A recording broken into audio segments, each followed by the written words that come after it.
Maria Ana, may pangarap na bituin. Anang tawag ng lahat, laging nakangiti.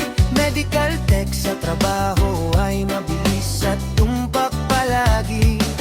Araw-araw sa lab, microscope ang kaharap.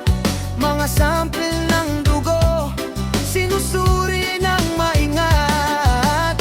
Dito sa Middle East, sakripisyo ay tunay. Para sa pamilyang mahal, ibinibigay ang buhay. Kahit pagod na siyan, tuloy ang laban.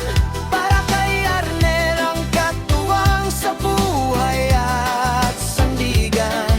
Iniisip ang mga anak na sadyang bibo at tapat. Sina Amera, Gabriel at Rania na sadyang magtatalino lahat. Sa eskwela ay masisipag, mga marakaran na iuwi. Kaya kahit puyat sa shift, si Anay napapangiti. Bawat slide na sinisilip, bawat resultang binibilang ay hakbang para sa kinabukasan na walang kulang. Minsan ay nakakangawit, minsan ay nakakapagod. Pero pag narinig ang boses nila, puso ay lumalambot.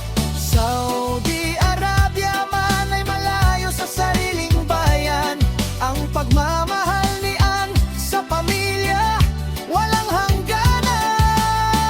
Kahit pagod na siyan, tuloy ang laban. Para kay Arnel ang katuwang sa buhay at sandigan.